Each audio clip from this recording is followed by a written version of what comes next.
The island hopping campaign during World War II remains one of the most strategically significant military operations in history. After the devastating attack on Pearl Harbor, it became painfully evident that the United States would have to engage in a Pacific campaign that was as expansive as it was intricate. The strategy of island hopping was devised to seize specific islands that were closer to Japan, essentially leapfrogging over Japanese strongholds that were heavily fortified but isolated. This approach allowed the U.S. to establish critical airfields and naval bases while conserving manpower and resources. While many of us know about the great battles at Iwo Jima and Okinawa, the truth is, these headline-grabbing events were preceded by countless smaller yet equally crucial engagements. Among them were the beach landings in Rendova and the aerial battles off Saipan, actions that signaled not just the might but also the strategic brilliance of the United States military. Landing at Rendova wasn't just a typical military operation. It was an exercise in precision, discipline, and teamwork.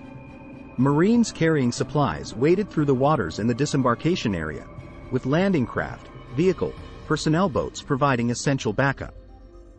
Landing craft tanks loomed in the distance, moving steadily toward the beach to fortify the newly established beachhead.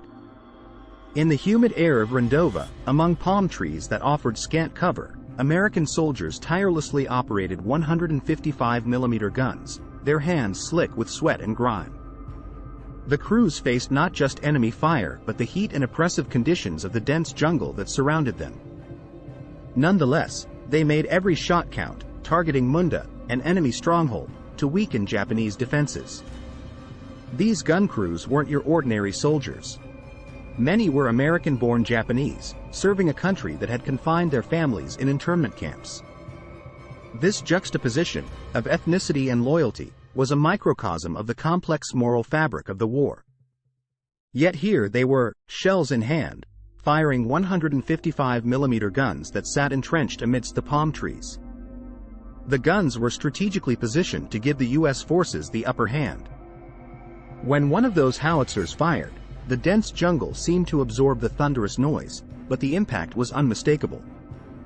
Far from the jungles of Rendova, the skies off Saipan witnessed aerial duels that tested the mettle of American pilots. Japanese planes and Grumman Hellcat fighters clashed in an aerial ballet of death and destruction.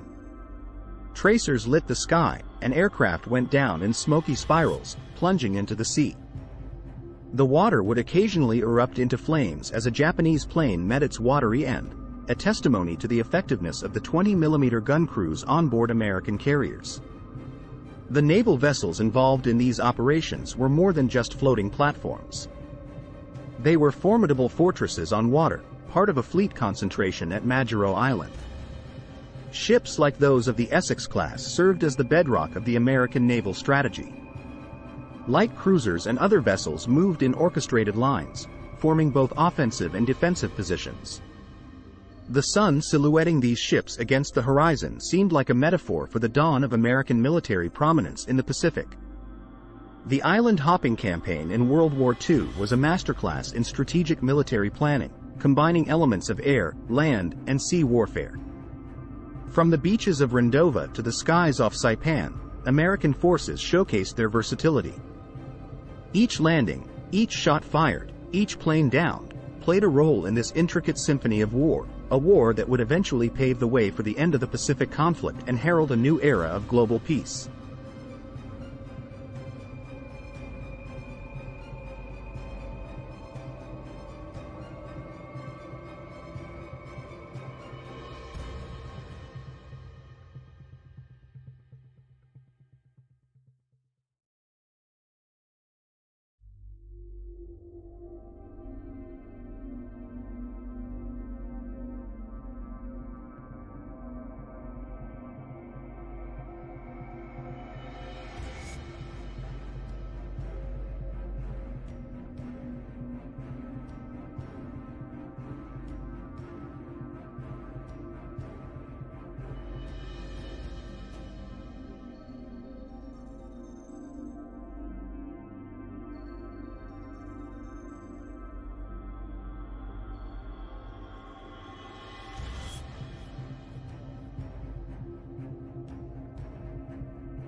Much obliged you hopped on board for this snazzy trip through American life in the 1940s and 1950s, all captured through nifty vintage photographs. If this flick's got your motor running, don't be a square. Click on that jolly bucket of bolts to subscribe to the channel for more top drawer content just like this.